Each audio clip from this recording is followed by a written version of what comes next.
Here we go. 3, 2, 1. Boom, and welcome to the Big Honker Podcast, brought to you by Shin Gear Waders. If they'll fit my fat rear end, they'll fit everybody's, and they're comfortable, so get you some Shin Gear Waders. I am Jeff Stanfield, locally known at the Allsops, but I am with the world-famous Andy Shaver. How are you doing, Andy? What you said about shin gear is no bullshit. I was teal hunting this weekend, and I was marveling at the fact at how comfortable I was. Yeah, they're in them. Man, they look good. It's like a jogging suit. Yeah, I realized. I wore them in the office the other day. Oh, I just put mine on and wore them. Hunts. Yep, answered the phone in them.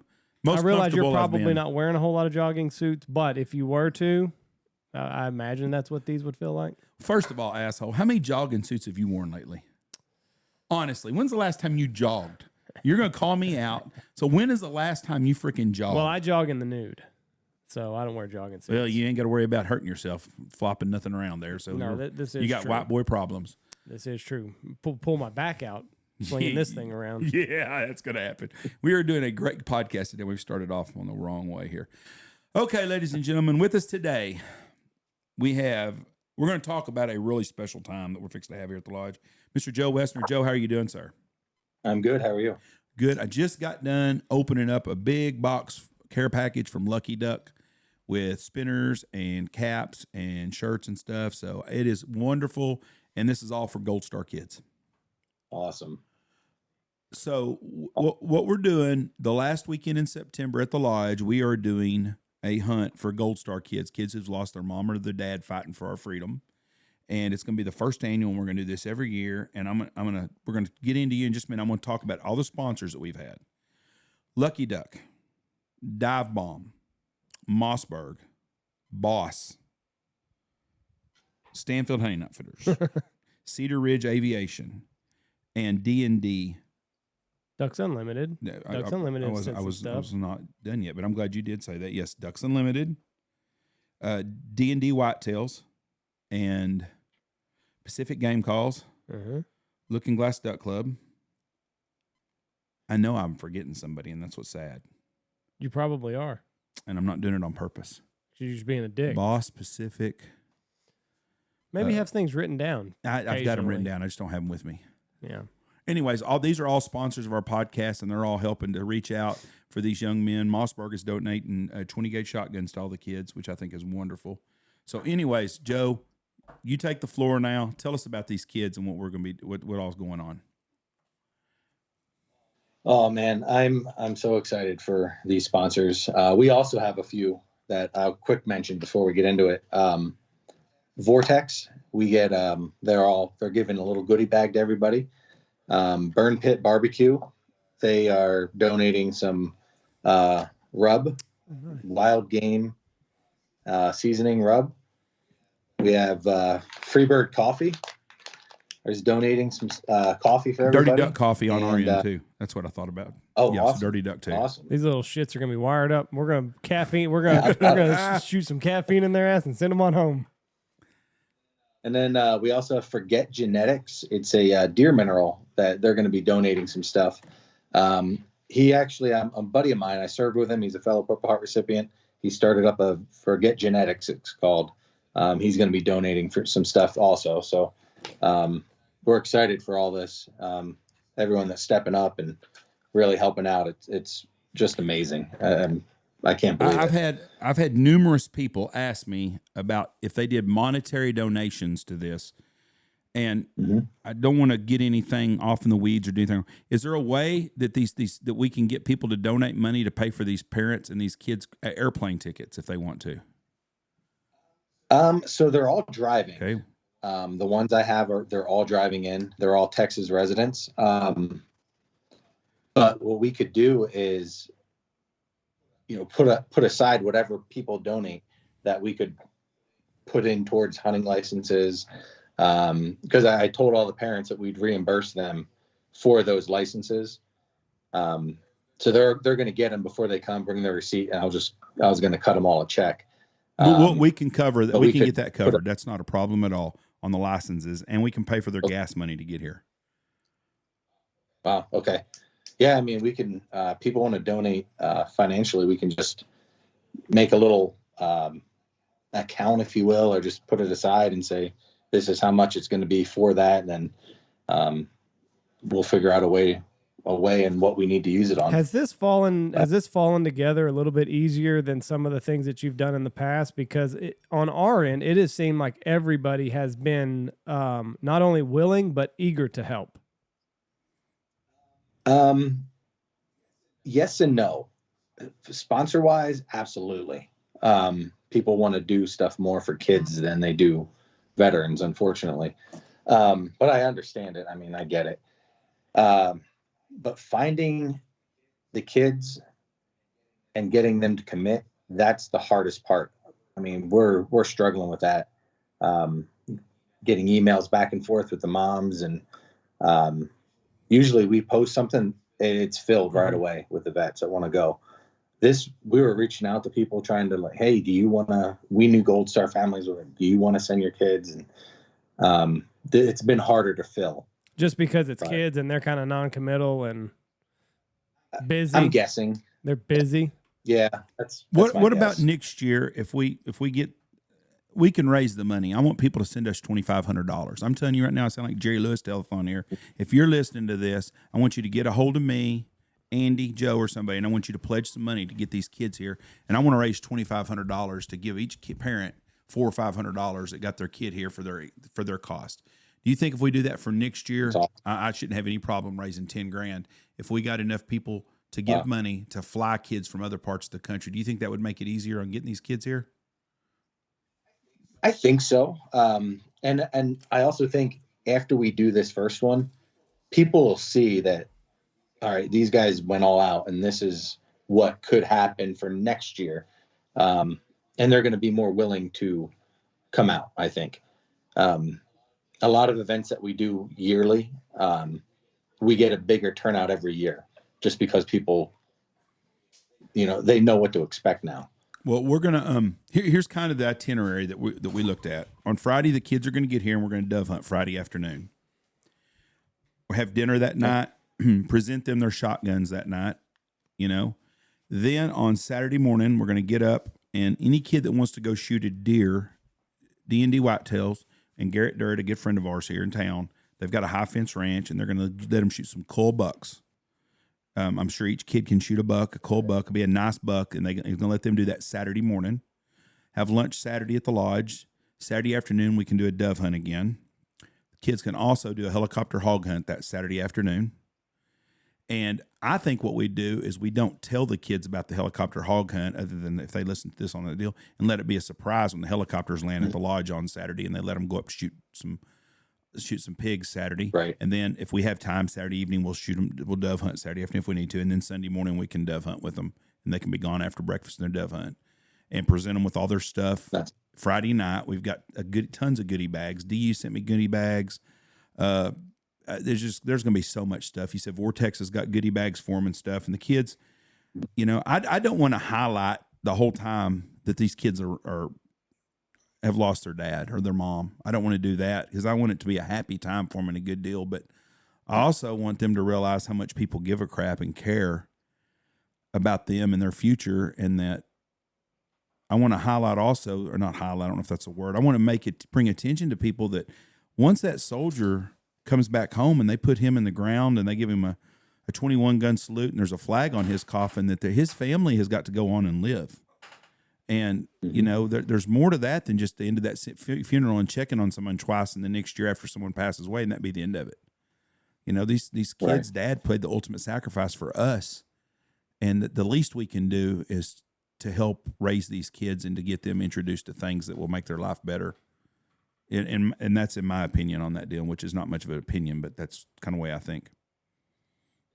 Yeah, no, I agree. I definitely agree. And these kids go through a lot, and they're young when their dad or mom or whoever it is passes away, and they have to live with that. And it's, I know, thinking to my kids, and thankfully I didn't have kids when I was in, so it made it easier for me to just do what I had to do. But I can't imagine like what my kids would go through if something would have happened to me and I had the kids then.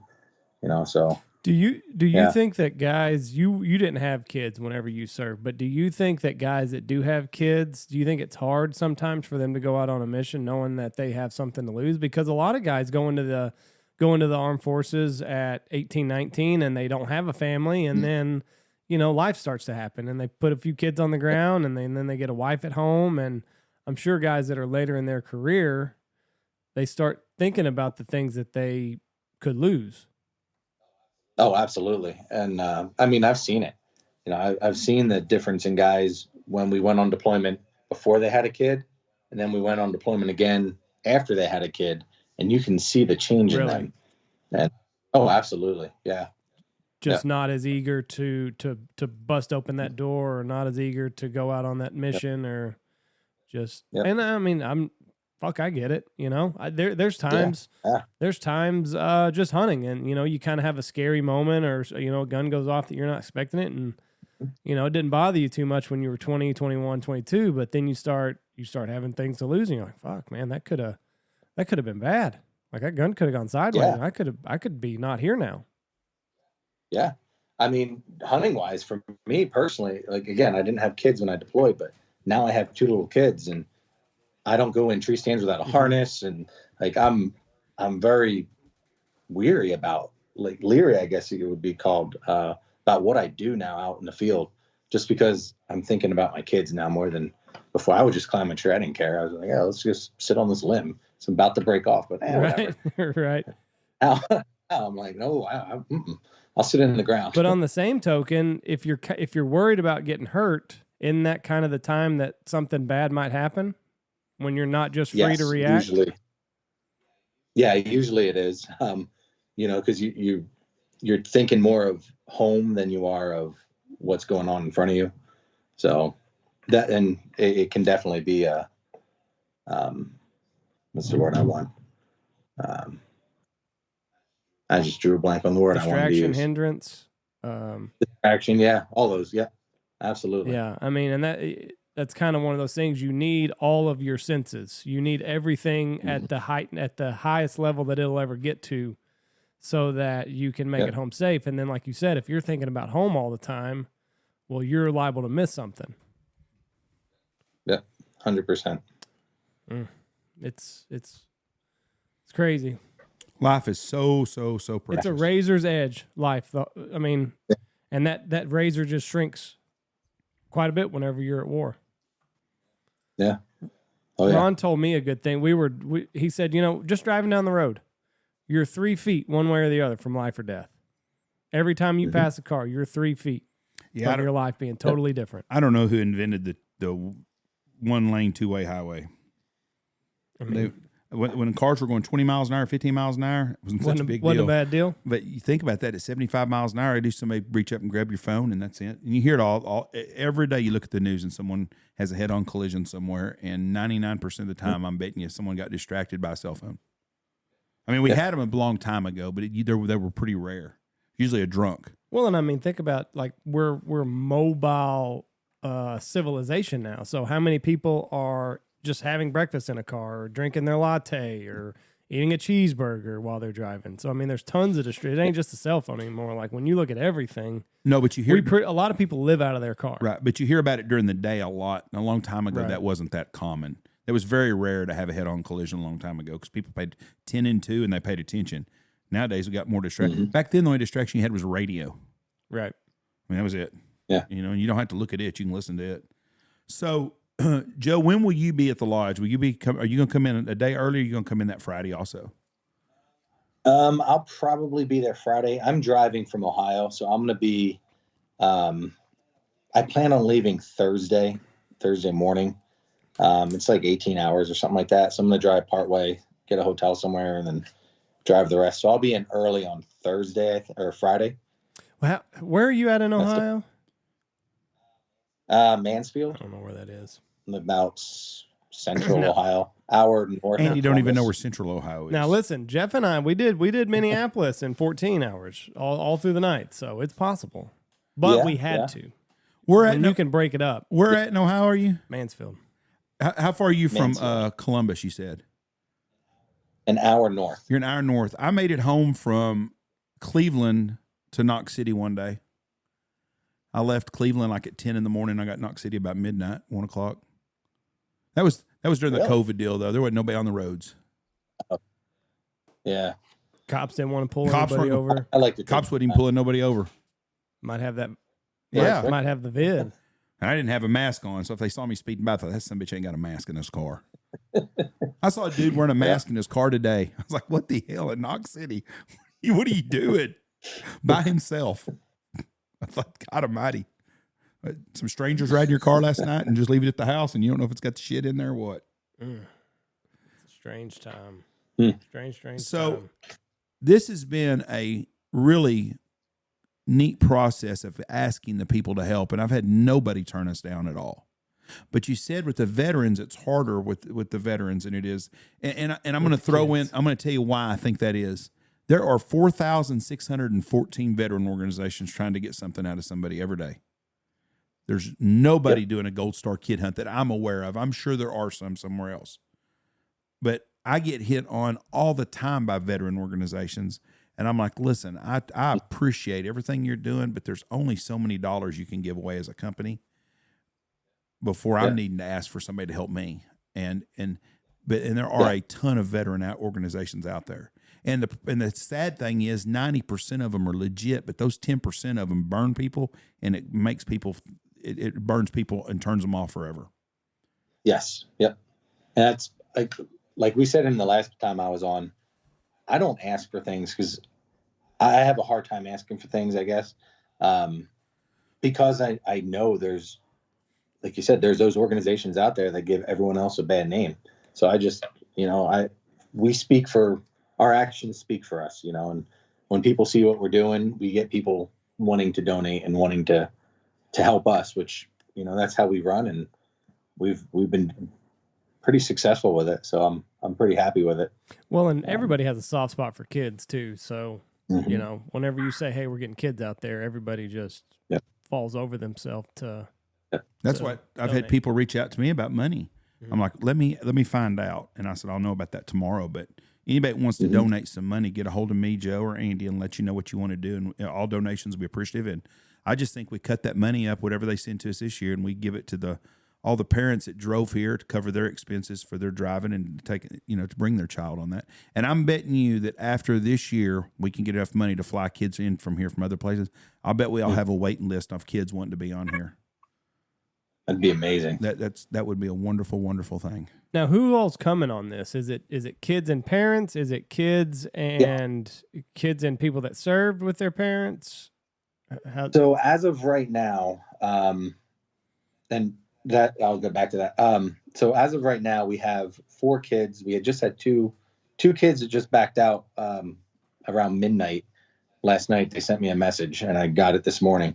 But we have 4 moms. No, wait, I'm sorry. 1, 2. We have 3 moms and 4 kids.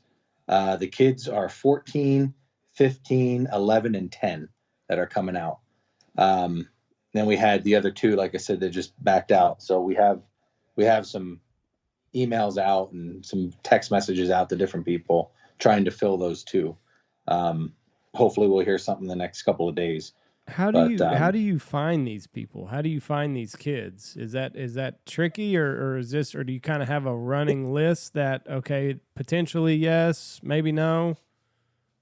So some of them, well, we post everything on our Facebook site, and that gets shared out, and then people, that's how we got all these moms and the kids.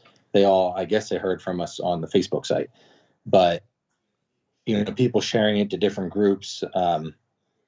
There's Gold Star groups out there that, we'll share it to that and just say, hey, if you know anybody, tons of veterans that we've all served with that know people. But getting back to you had mentioned, is it kids and with people their parents served with? That's something I really want to do down the road, is having one of the kids and a soldier that their father or whoever it was served with that knew their dad well and was friends, and now bring the dad or the guy, the vet, and the kid. I would absolutely love to do that. So that's something on our radar for, down the road. That would be this. badass. I mean, that really would be. That would be really cool. Have the two of them, and then they can make a connection. I'm hoping maybe next year. So when a brother of yours loses his life, is it common do you keep tabs with their family? Is that common practice throughout the military?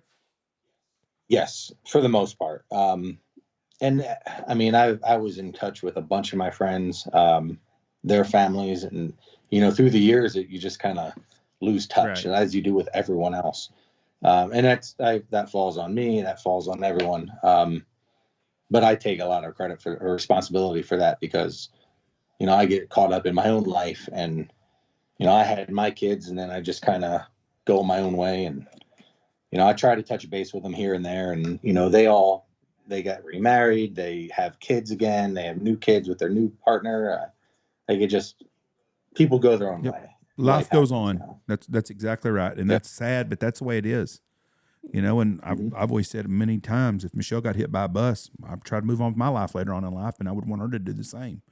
And I would want my boys, if that ever happened to one of them, I'd want them to do that. You can't stop living because someone else loses their life, but we can take care of the people that they loved, and help them get on along with their life. And it's sad. But it's a horrible deal. Yeah. And that's another tricky thing is, like, if they do move on, like, you don't want to be this Debbie Downer, calling them, asking them. And they're like, I'm fine. I've moved on and things are good. And you don't want to constantly be ripping off that Band-Aid and, dicking around with the wound that's underneath it. So I don't handle grief very well. I don't handle the funeral situations very well. And I'm sure that's even worse.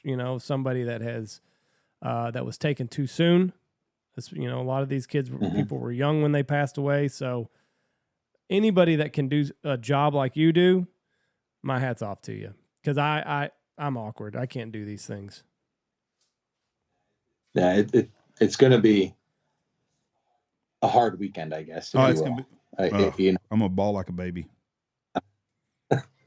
Yeah, it's definitely going to be a rough weekend, but it's going to be so worth it, I think. And to see these kids, I haven't told their moms anything. Just, hey, it's a dove hunt. I in a couple of the emails, I said, we have a lot of sponsors coming through. There's some surprises for the kids. I'm just leaving it at that. Like, I want to see these kids just light up when you hand them a shotgun and you hand them all these different things. And, hey, by the way, we're going to go out and shoot a deer. Oh, we can go up in that helicopter, and I'm so excited to see the look on these kids' faces, and the moms too. It's worth everything that you go through. It's going to be worth it. For the first time in my life, I've got to be a Democrat in the last couple of weeks, and I've got to ask for free shit. So these little shits are going to be tired whenever they go home. He was running through that itinerary. Holy cow! Oof. Saturday's going to be long. I know. Yeah, I was trying to write it down. I was like, oh man, we're just going to hunt. Saturday's going to be a long day.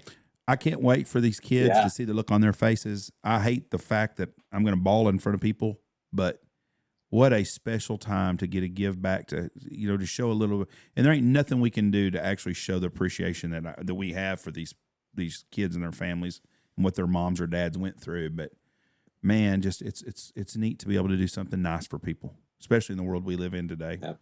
And I've been so proud of all the people that everybody I've asked has been over and I haven't asked a lot of people. And what's bad is there's someone out there I didn't ask that's going to get mad at me. Well, why didn't you say something? And I just, you only, I don't know. We've done so much for them, and I hate to ask any more for anything. I hate to ask anybody else for anything more. Yeah, these kids, they're going to need to come with a pickup truck to haul all the shit back. Except for cash to pay for their parents. I don't want it to be a burden on a mom. I don't want a single mom out there or a married mom with a new husband and they're having trouble pay their bills to think, I've got to drive from Houston, Texas to Knox City, Texas. I'm going to miss work for a couple of days to take my kids to something that they really need to go to. But gas is $4 a gallon and it's going to cost me $200 or $300 just to do it. But man, it'd be so good for my kid. I don't want any mom out there for that be the reason they're not coming because they can't afford it. I want to make sure that all their expenses are paid, every bit of it. And that's where we need good people to come in to donate some money for this. Here I am sounding like Joe Biden and them again.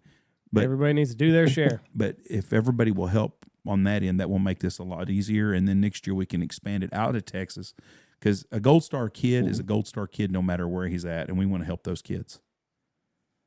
Yeah. Yeah, absolutely. It so happened that they were all Texas residents.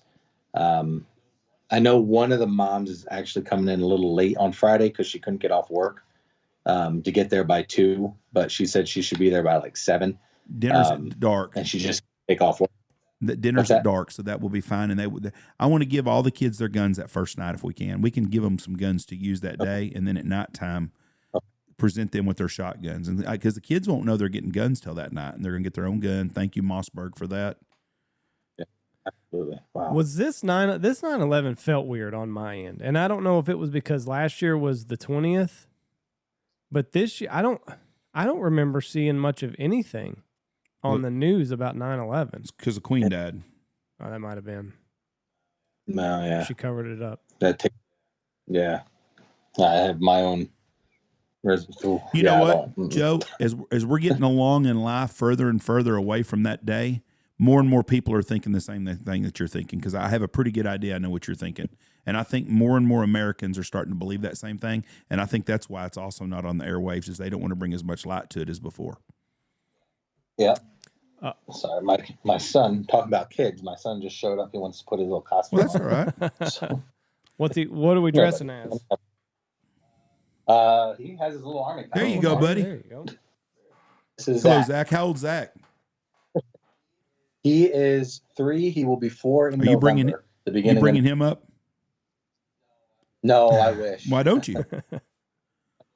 Maybe one year when we do it. He's That's a little bigger. That's a tough drive with a 4-year-old or 3-year-old. Yeah. That's a long time in the car.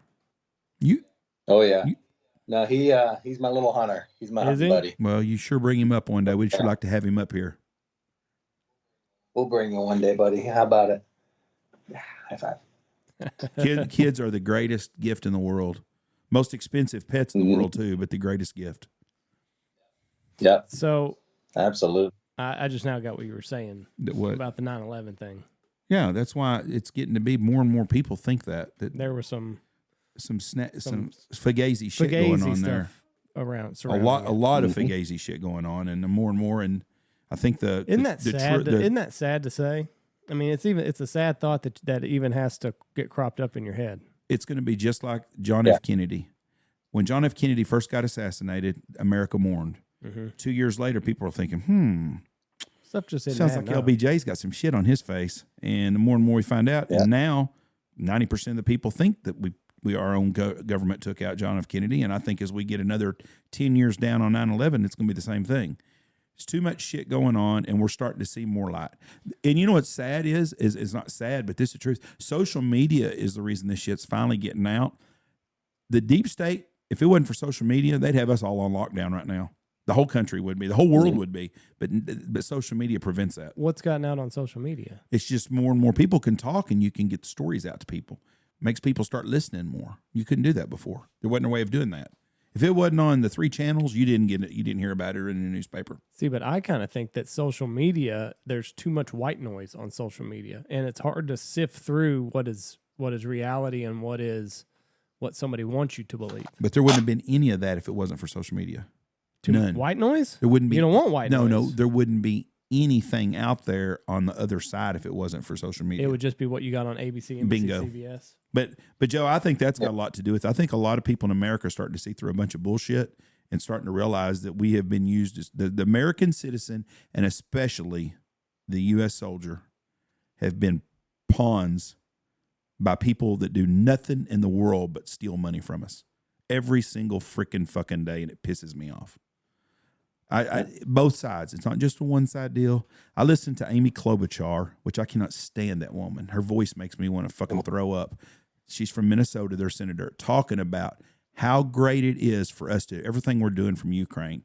Your big city in Minneapolis is a total shithole, and all you're worried about is what's going on in fucking Ukraine. Give me a break. You know, I am tired of it. And I'll bet you if you put a poll to it, 80% of the people in America don't give two shits about sending another dollar to Ukraine.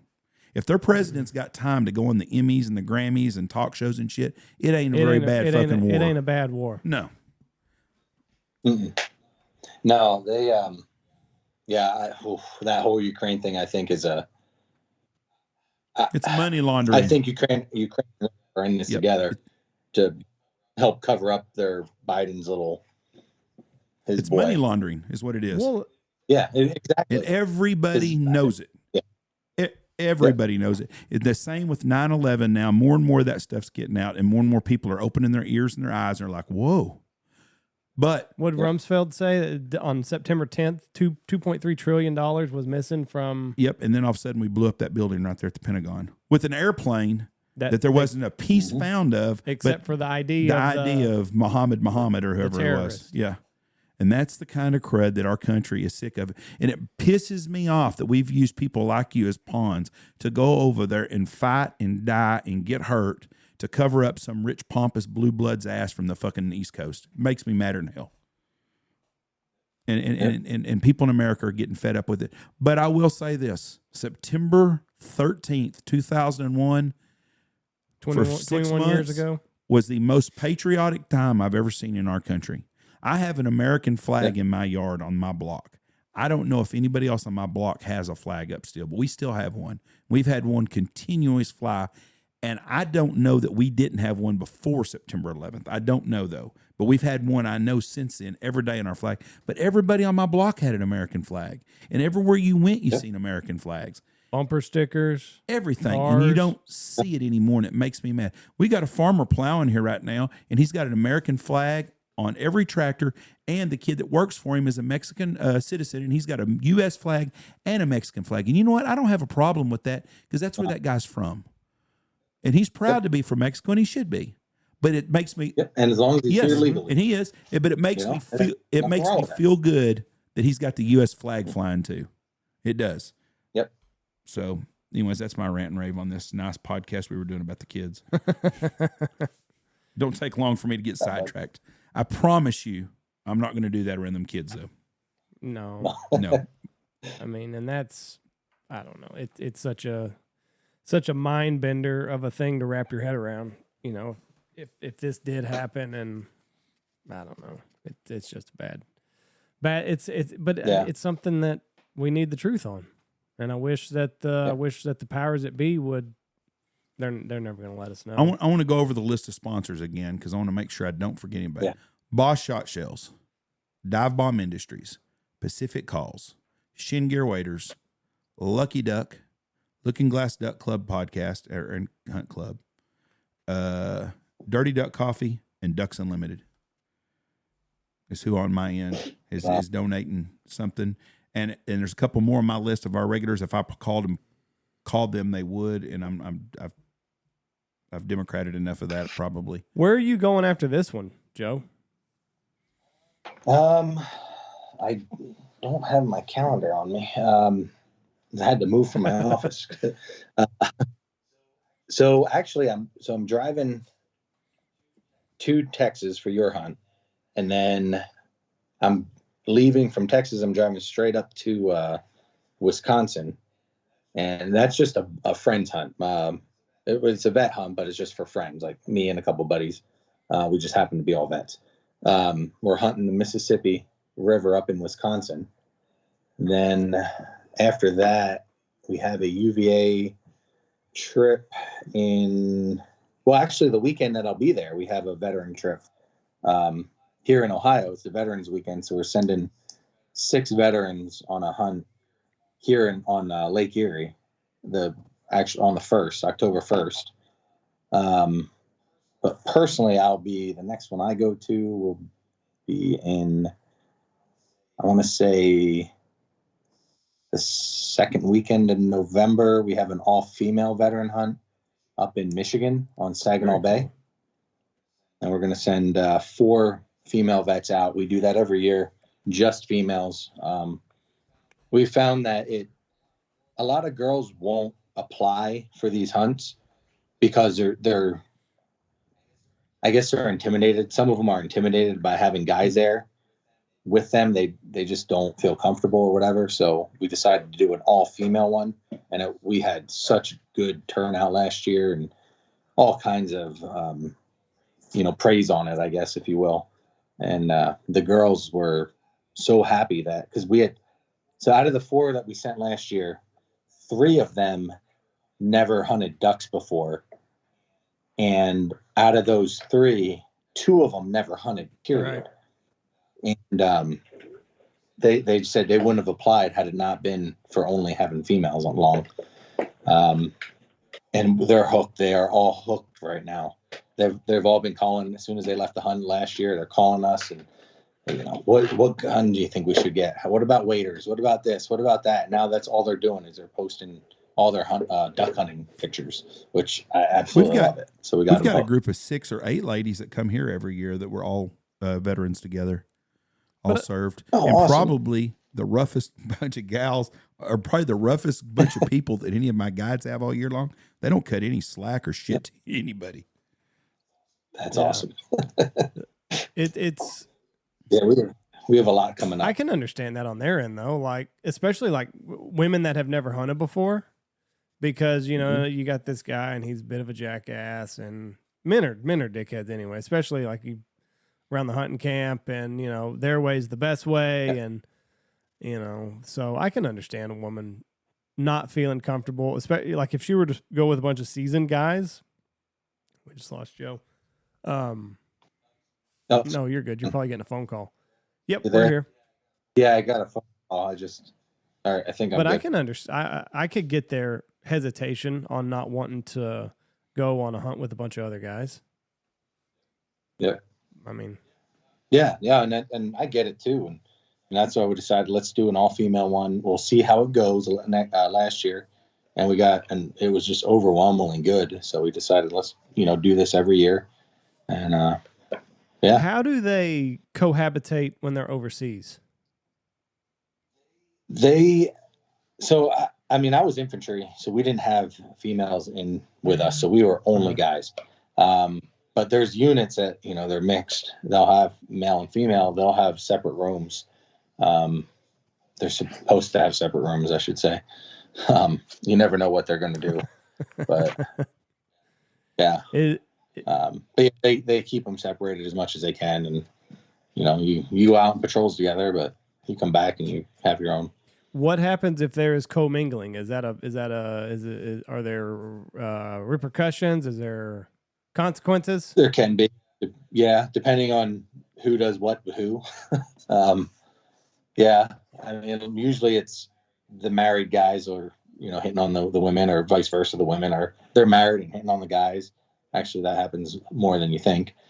But yeah, you can definitely get in trouble for it, and there's always pregnancies that happen in country when you're over there, and you're hearing about how'd you get pregnant? Your husband's at home.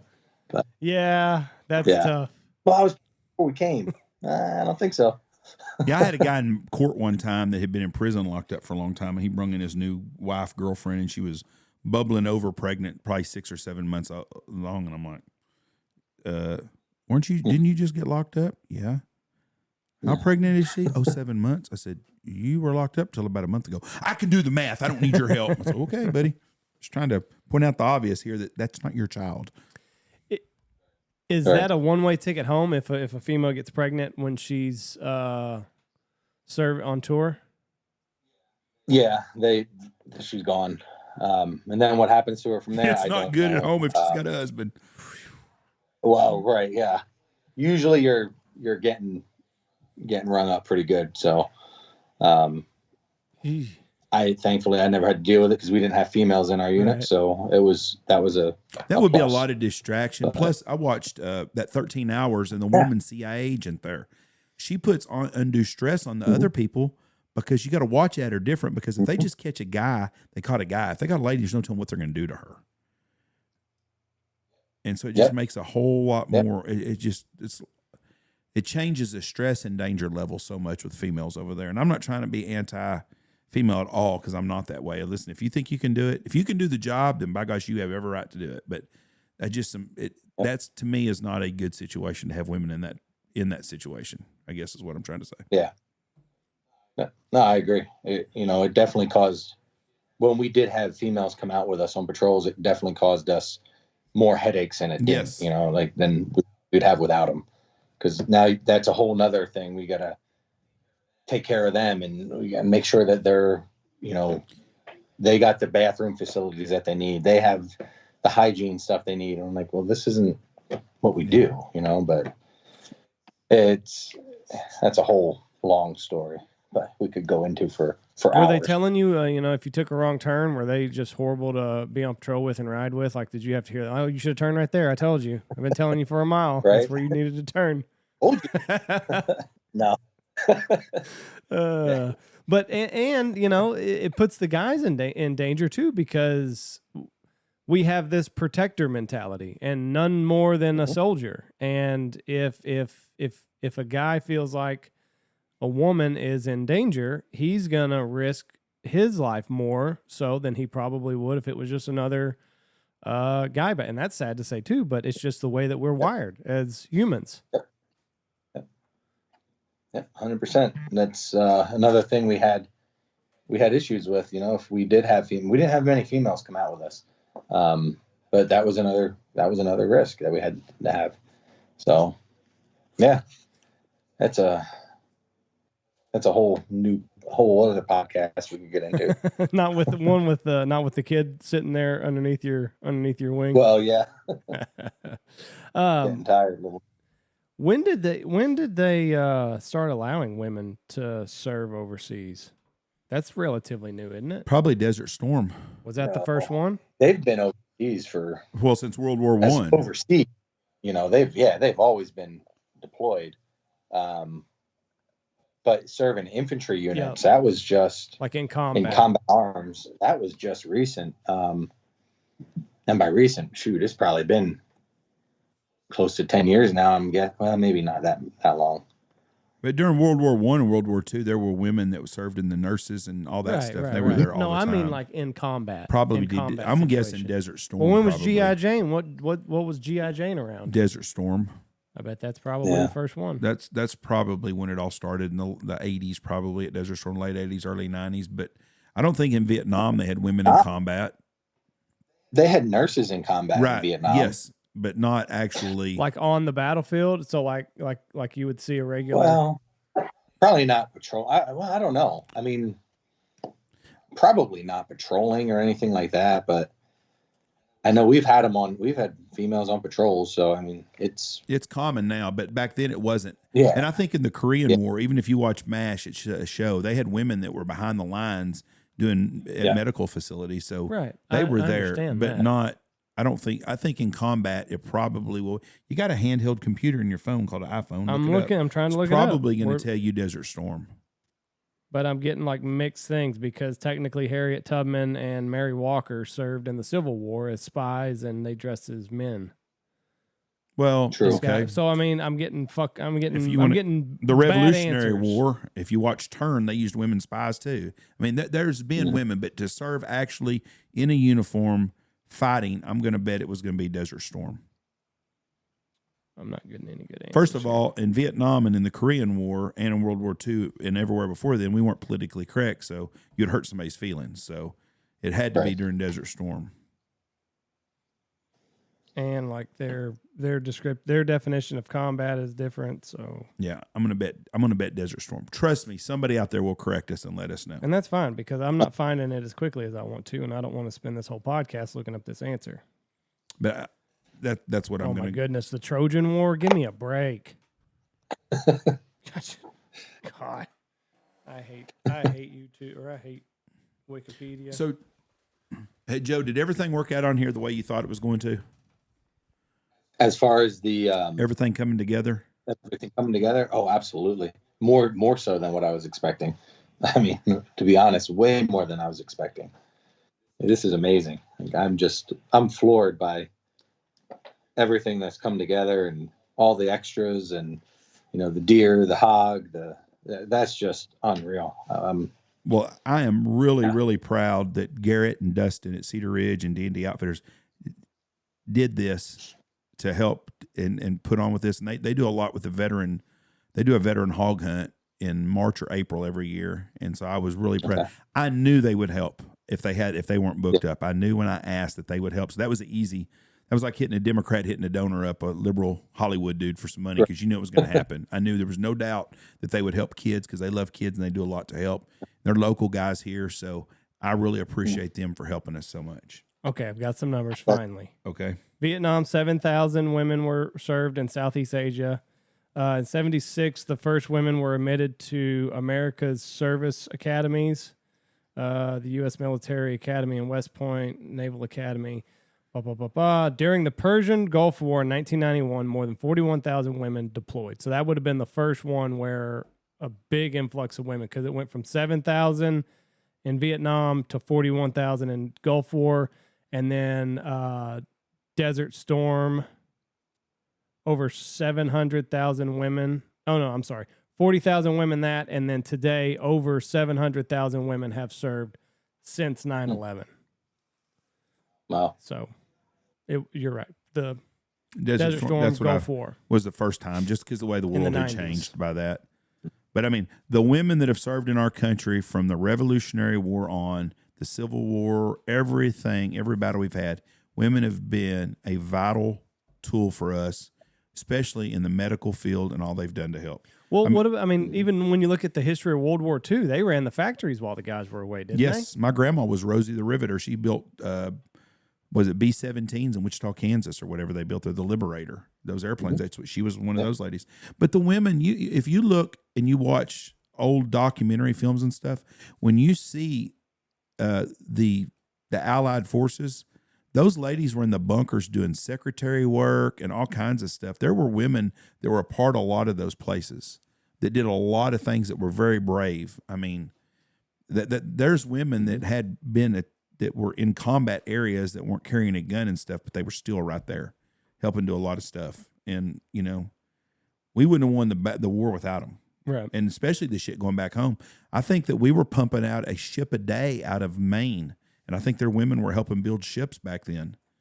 Can you imagine a farm girl from North Dakota, 18 years old, and her dad goes, "What are you doing?" She goes, "I'm fixing to go to Bath, Maine and help build Liberty ships." Mm-hmm. And she goes there and gets off the deal, and she's with a group of women, and they build ships every day. And then could you be that single man that couldn't fight in the war that lived in Bath, Maine with all them single chicks around there? He was living the world. He was like, damn, hell yeah. He was the only person pissed off the war ended. I had all these women at my disposal. Man.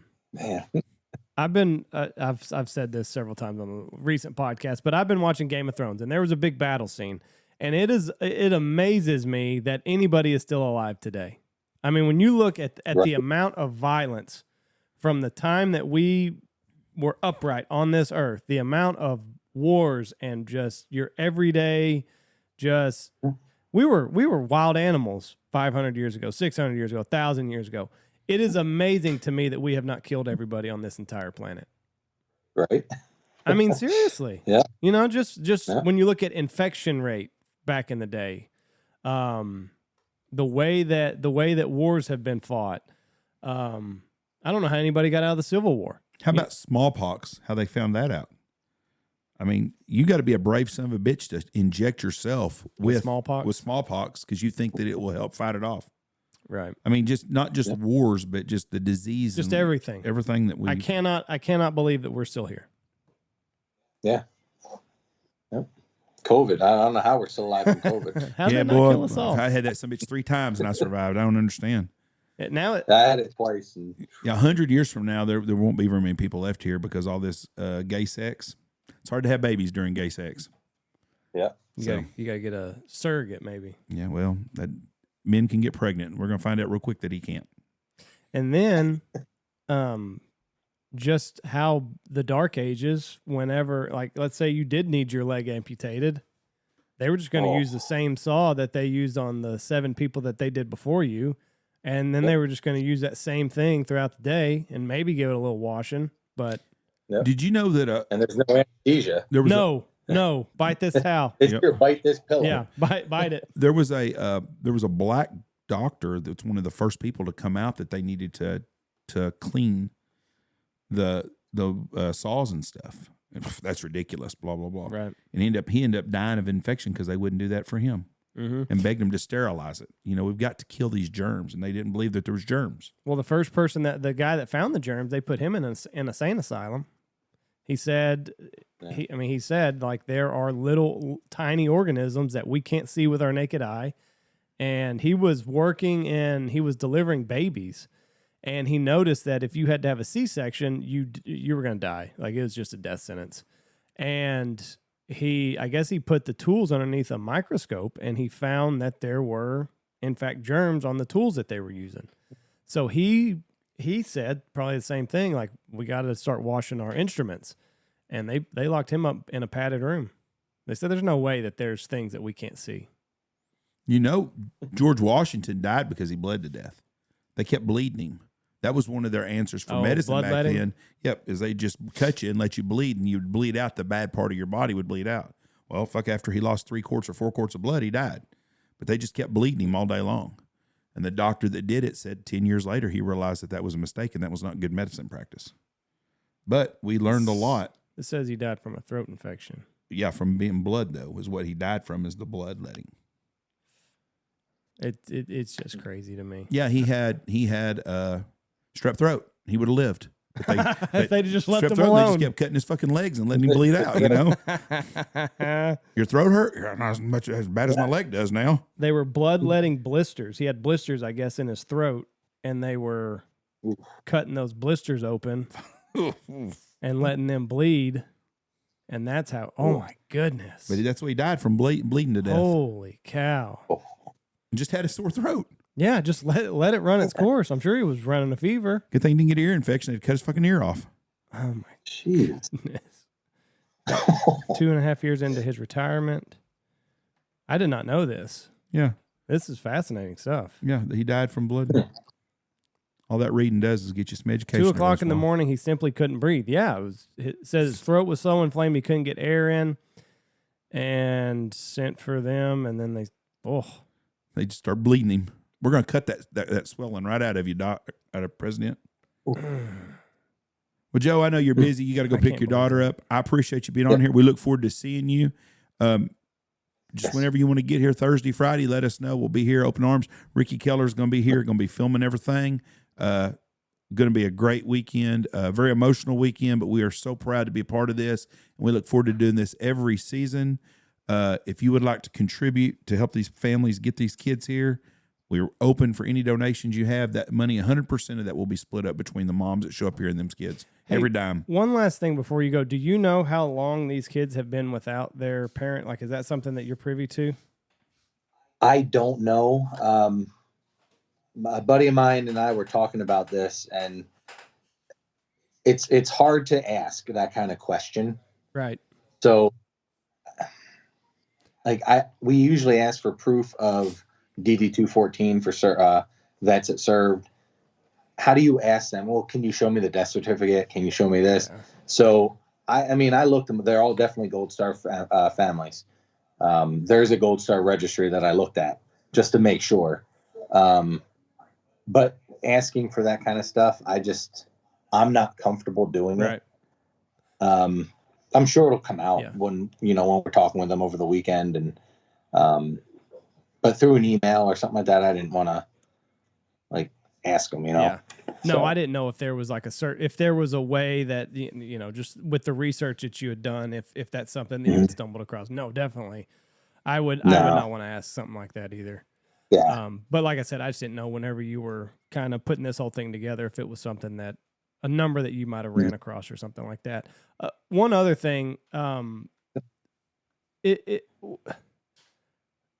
know how to phrase this question. It's one of those deals, but I mean, you don't want to be a blubbering mess the whole time, Jeff. No, I do not want to be. And I'm going to try not to be. But I'm telling you, when we give these kids these guns, I'm going to get upset. It's just so. What's the protocol on that? Be yourself. I mean, they get it. I'm sure they'll be crying. I'm sure. It's something they've learned to deal with. Unfortunately, in my opinion, in my experience, I guess they've learned how to deal with this and how to. This isn't going to be the first thing they're given since their parent passed. I'm sure it's not going to be. Maybe it will be. I don't know for a fact, but I'm sure they're not expecting it, so they're going to be surprised. But at the same time, I think they're going to be emotional and they're going to be extremely thankful. Right. And just be yourself. And I mean, everyone's going to get emotional, and it's going to happen. It's expected. So I would just say to yourself. What is, and I lost my train of damn thought. I had a really good question too. But I do think that it is smart to do it on Friday. Try to get as much of that out of the way, and then, for what it's worth, enjoy the weekend as much as possible. Yeah, it's be yourself. That's all you can be. Well, I'm an asshole. Oh, I know what I was going to ask. This has nothing to do with well, it does. It has a lot to do with it. Do these parents, if you're a soldier and you get killed in battle, I know they get a check, $500,000, $1 million, whatever it is from the government. Do they also get a compensation every month, or is it just Social Security that pays every month to those kids? So they do get their VA benefits, and they get some kind of maybe not the VA benefits, but they would get the like the military retirement or whatever it is that their spouse would have earned because of that, depending on how long they serve, stuff like that. So they do get a monthly compensation I believe so. I'm not 100% on that, honestly, but I'm pretty sure they get a monthly compensation. I was wondering about that, because if you got 2 kids, are you getting $3,000 a month from the government till these kids go to college or whatever it is? Or, I know our government fucks people over all the damn time, and they like to screw their own more than anybody. But I hope that we take care of these kids at least through college. This sounds bad, and I don't mean it to be bad, but when you lose a parent, regardless if you're military fighting for our country or it's in a car wreck somewhere, it's a horrible, horrible deal for anybody involved. But the military, these guys or ladies that die fighting for our country, their family should be compensated till these kids turn 22, 23, 20 years, until they get out of college.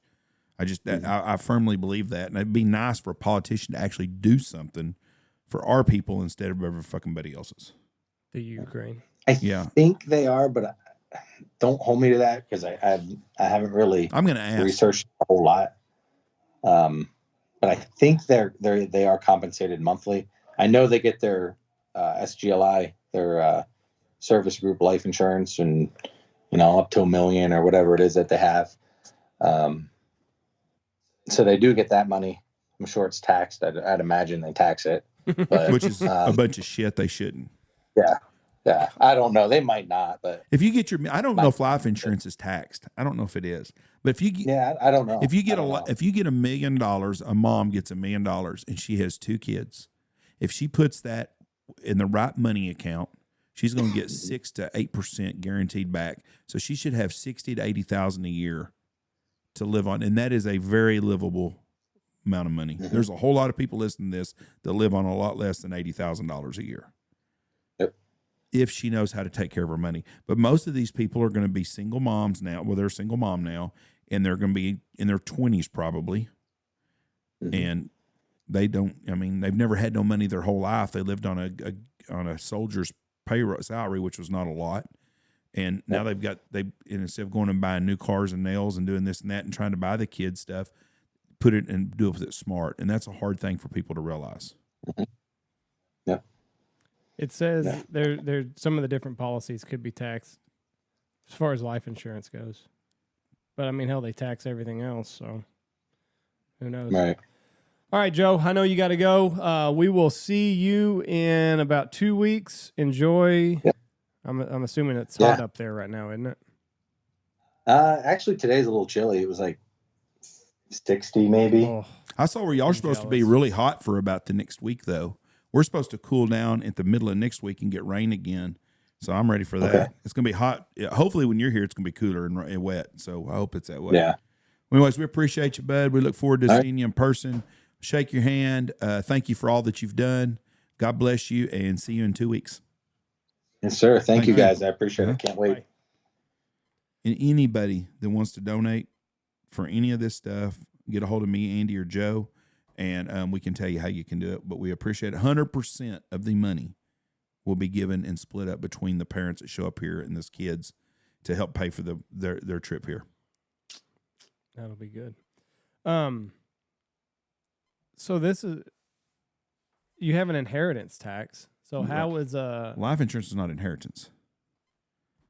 is it not? No, it's death tax, but it would be a death tax, but it's not a death tax. I don't know. But I mean, how do they draw the line at what is like? I'm sure there's a certain amount of money probably where they do it. But as far as I know, life insurance is not taxable, which I'm sure it is. I'm sure I'm wrong There's a about couple that. policies that are, and I was trying to read which ones are. Probably the ones that y'all have. That's probably right. So thanks a lot for that. Mm-hmm. And of course there's an ad. I can't. The only fucking life click. insurance check I've ever gotten was not a very big one, and it wasn't even taxed that I know of. So there's two And I didn't even primary get a types of life 1099 insurance: on it. term and permanent life. I don't know. It doesn't matter. But I don't understand how they draw, because One draws one. if both of your parents pass away and you get $5 million from them, that's an inheritance. No, it's an insurance check. If they have the money in the bank already, that's an inheritance. That's an inheritance? Yes, if you get life insurance, it's not an inheritance; it's an insurance policy. I don't know how that works on the taxes, though. Yes, it is the same thing. You're inheriting money, but it's not an inheritance. It's not some. I don't. The money there's was weird and lines there's that different kinds of they're life insurance. There's life insurance you pay in every month that builds up a monetary value, and there's some that don't build up any monetary value. That's just a term life. As long as you keep paying it, when somebody dies, they collect, and that's it. And I don't know how the other ones all work, but there's different types of life insurance. Some of them build a monetary value, some don't. Some, if you pay in for 100 years, are going to have a lot more money in them, and some of them are just a flat $1 million policy that you're going to get $1 million if you die. That's what started the Gucci's going downhill. The death tax. A lot of companies, it's That done one too. old boy, he didn't sign his kid in or something like Yep, that. that And happens when he with- died at the very beginning. Yep, that happens all the time though. Really? That's a very common deal. Is that The people death don't? tax? How are you not prepared for that? Well, people don't plan on dying. That's not something The you guy wake had up. I'm going to cancer. die today. That I understand. He should have done more like that. You own your parents own 1,000 acres in California. They farmed it their whole life. It's worth more square foot than most people's acre would be. Worth $10-20 million. So when you inherit it, they're going to say it's valued at $20 million, even though the dad's making $100,000 a year farming it. So what do you have to do? You have to sell that to be able to pay the death tax on it. Now you're getting some money out of it, but the farmstead that you've had in your family the whole time, you can't afford what it's worth. So you need to put that in a trust. So that's what they do. They put everything into a trust. Well, there's different ways. I'm not a tax expert by any means, but that's one of the things that they do is put things in a trust. And that way it goes from family member to goes on down. Everybody's a member of the trust. Do you think our founding fathers are happy with where we are in America? No, absolutely appalled. I want to know when the death tax was instated. I'm sure it was sometimes when people started having money. So, It and they wasn't the could figure a way to 1700s No. where they had a goat and Hell 20 no. acres? No, is when they could try to figure a way to fuck you out of your. And who's the ones doing this? That's what I want to know. Who in the government is like, we need to tax these people more because they all have something too. Right. Well, they got excellent lawyers that they know how to dick the system. It actually started in the Romans. So this is going to be another question. Death like- tax is. Yeah, When did it happen in the Americas though? that's what I'm trying to find. I'm sure it was in the 1900s. Well, yeah, nobody had anything to tax. Well, there were some that did, but those people didn't want to give none of their shit up then. I don't blame them. I don't think it's fair to tax somebody on something that's already been taxed. We went through this the other day. Everything's already been If you've taxed. worked and you've accumulated 1 million acres and you give it to your family, they shouldn't get the shit taxed out of them because you gave them something that you worked hard for. That's a family deal, and it should be that. It's no different than me passing down guns to y'all. or whatever it is. When we die, you should be able to not tax, you should be able to give whatever you want to your loved ones, your mistress, your friends, whoever the hell it is, like bum down the street, and it shouldn't be taxed. It's acting like 1916 might be the answer. There you go. It's just like churches, and I'm really gonna make some people mad. I don't think churches should live in a tax-free state. Why? I don't think that they should be tax-free because there's too many people who got fake churches up just because of tax. Oh. It's just like the farmer deal the other day, because I've caught some shit about that already today. I don't have anything against farmers. I love farmers. Some of my best friends are farmers. We farm some. I just don't think if you give one group some loopholes that you're going to have loopholes on every group. Once you give one loophole, you've started a whole thing. So make a flat damn sales tax for everybody. You know, everybody should have it. And that way there shouldn't be a loophole on it. Same with churches. I don't understand why churches are tax exempt now. Back in the day when you had a preacher going and they were passing the plate around and he had just enough money to have potato soup and to survive, to pay his salary, that was different. Today you got these mega churches worth millions and millions and millions of dollars and they're not having to pay taxes. Well, that's not right. I agree. And if you watch the Fabulous Gemstones, you'll understand why I feel that way. Fabulous Gemstones? Have you not seen that? No. Oh, it's a great series. John Goodman plays a TV evangelist. They've got millions, and they're the most. They could have been kin to them people in West Virginia, but it's a very entertaining. But it's about a family preacher. Some people call this the Paris Hilton tax, so I'm guessing she got screwed over. They somehow. I'm sure something wasn't in. She's got rich guilt though, like a lot of those people do. But like the Vanderbilt family, you know, the old Commodore, he worked his ass off to accumulate everything he had. If his rotten, worthless kids wanted to screw it off, let them. But they shouldn't have to pay a ton of inheritance tax because they were lucky enough to have someone bust their ass to accumulate all that. Like Jerry Jones. When Jerry Jones passes away, I'm sure the Cowboys are in a big trust anyways. But could you imagine that Steven, let's say he gave it all to Steven, and the Cowboys franchise now is worth about $12 billion. Mm-hmm. Okay. Could you imagine Steven have to come up with $4 billion to keep his family football team? Right. That's his wrong. dad fucking spent his entire life building and grooming and spending.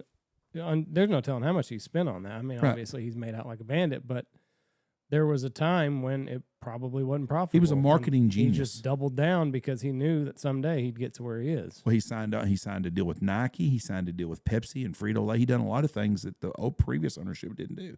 Smart man. He marketed himself well. He's made his own brand. I mean, they were the Dallas Cowboys, America's team before he got them, but he made them more of what they are. And I'm not a Cowboy fan, but I respect him a lot. But it's not fair that his son would have to come up with 30% of what his value of that is when he passes away. That's bullcrap, because he could never, ever go write a check to the government for $3 billion. They don't have that kind of cash flow without selling a portion of the Cowboys to do it. And then I'm sure they would tax him on selling the damn things, so he would get double taxed. 100%. Yeah, and it's just not a fair deal. That's why the Bowling Trust had to sell the Denver Broncos. They couldn't afford to keep it. They couldn't afford. I mean, the way it was done, they had to sell it. In Spanos family that owns the Chargers, I don't know if they sold it, but I think they're going to have to do the same thing. You got 4 siblings that all have about $700 million or $800 million, which is an awesome way to live. There's no doubt. But the football team is worth $4 or $5 billion. Well, the only way to keep fighting over it or to keep out who's going to control it is you're going to have to sell it all to pay everybody off, or to pay, whatever it is. That's a bad analogy because I think they're fighting over money. But a lot of these teams, that's what they're having to do. So this is an older article, but it said in 2012, only estates worth more than $5 million owe any taxes. President Obama wants to lower this. So this just tells you how old it is, but I was trying to get the gist of it. Obama wanted to lower it to $3.5 million and raise the estate tax from 35% to 45%. So I guess that's the amount. So you pay 45% of $3.5 million. Anything over $3.5 million? Is that what it says? Yeah, he wanted to lower the threshold. So the threshold before 2013 was $5 million, and it was 35%. So, Obama wanted to lower the threshold to $3.5 million. So any estate that is over $3.5 million, he wanted to raise the tax rate from 35% to 45%. So if you had $100 million You're going to get inheritance. 45%. You're going to owe $45 million to the government to keep the same $100 million you inherited, knowing damn well that you ain't going to be able to come up with $45 million. Mm-hmm. That's complete bullshit. And I don't even know how people think all these fucking poor people that won't get off their ass and get a job. Well, the rich man ain't paying his share. He worked his ass off to accumulate that share, no matter what it is. Now that Obama's got 4 houses that are worth about $100 million, you know, where are the 2 little girls at that who knows if they're his or not? Where are they going to come up with that money at? Right. I mean, that's just, I'm all for people paying their share of tax. That's why I told you the other day, I want a flat sales tax. You know, you bought an $8.5 million house at Martha's Vineyard, then you pay $850,000 in tax on it. 10% flat tax on everything you do, everything. And it will equal out fair. I was trying to see where Paris Hilton tied into all that, but I couldn't find anything. So, anyway, we've gone a long way from there. So, I guess we just kind of lost our internet too. We lost our internet. Yeah, it just flickered. 2 weeks from now, we'll have the Gold Star Hunt. So if you're interested in donating to it, just like Jeff said, let one of us know, and we can point you in the right direction. Sure, be nice for 25 people to donate $100, so we can split that up between them families to pay for their expenses to drive here and their time, which will be a good time for the kids and a great deal. It's giving back, and I sure appreciate it. And my days of being a Democrat will end in about 10 days when this is all over. I'll be back to being a jackass Republican or conservative, because I'm not a Republican either. Thank y'all for listening to us. God bless y'all. Have a great day. And go check out all of our wonderful sponsors. Go check out the Looking Glass podcast. Go donate to their Patreon account. Check out Pacific Calls. BHP25 saved you 25%. Dive Bomb Industries, Law Shot Shells, Gundog Outdoors, Shin Gear Waders, Lucky Duck, Alpha Outdoor Specialties, Bangtail Whiskey, Stanfield Hunting Outfitters, Ducks Unlimited, Dirty Duck Coffee, and Double T British Kennels.